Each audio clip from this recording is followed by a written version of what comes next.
사형리 전도지를 한 400장을 구해서 북한에 들어가려고 한 것입니다. 그리고 생명의 말씀사에서 전도지를 구입해서 북한 땅으로 향하게 됩니다. 저는 들키지 않고 무사히 전도지를 북한으로 갖고 들어갔는데 막상 이것을 누구에게 전해 주려고 할 때 막막하기 짝이 없었습니다. 왜냐하면 이렇게 보여주고 설명을 해야 되는데 그런 상황이 아니었기 때문입니다. 지금도 그렇지만 그 시절엔 더욱더 어려웠던 때였습니다.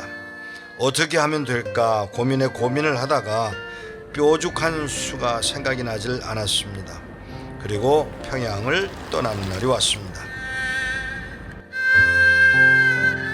그런데 비행기를 타고 떠나면 그냥 짐을 비행기에다 실으면 되는데 기차로 이동을 한다는 거예요.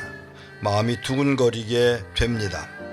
신의주까지 가는 기차를 타게 되는데 감시원이 저희 옆을 그림자처럼 따라다니고 있었습니다. 이대로 신의주에 가다가 짐 조사를 받게 된다면 전도지가 발각될 뿐만 아니라 이것 때문에 문제가 될 거라는 생각을 하게 됩니다.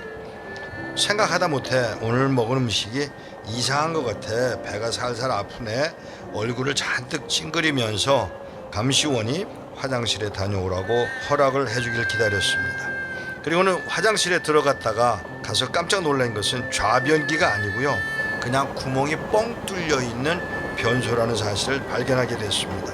그리고는 저는 머리를 굴리기 시작했고 바로 돌아와서 감시원더러 소화제가 필요하다고 부탁을 했고 그갈 약을 구하러 잠시 자리를 비운 사이에 가방에 숨겨두었던 사형리 전도지를 모두 꺼내서 화장실로 뛰어갔습니다. 그리고 그 구멍을 통해서 전도지를 하나도 남김없이 버리게 됩니다. 그리고 까마득하게 잊었습니다.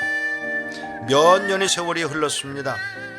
어느 북한 선교 세미나에서 강의를 하고 나오려는데 저보다 좀 일찍 강의를 했던 젊은 탈북자가 제게 다가오더니 대뜸 하는 말이 목사님이니까 그런 짓을 하셨겠네요.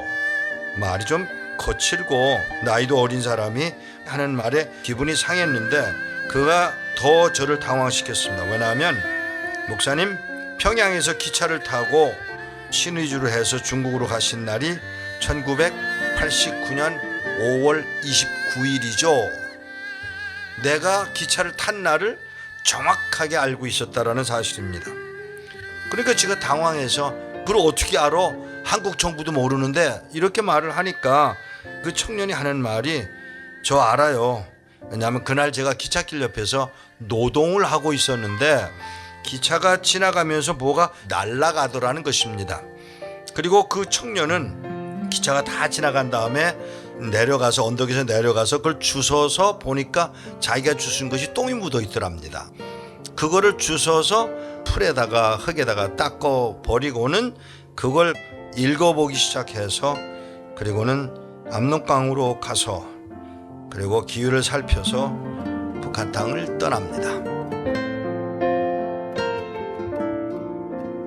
젊은 탈북자의 이야기를 들은 저는 너무 놀랐지만 감격스러웠습니다.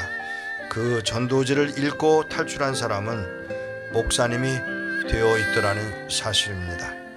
사랑하는 여러분, 저는 분명히 전도지를 나 살겠다고 버렸는데 하나님은 그걸 통해서 한 사람을 탈출케 하시고 그리고 한국에서 목사가 되기까지 하나님의 방법을 동원했다라는 것입니다. 그 현장에 있는 북한 주민들, 아직 복음을 받아들이지 못한 그들이 무엇을 필요로 하는지, 하나님의 방법을 얼마나 이해할 수 있는지, 그리고 더 나아가서 그들이 얼마나 말씀을 사모하고 자기 것으로 삼으려는지를 이해하고 있는 것일까 깊이 생각하게 됩니다.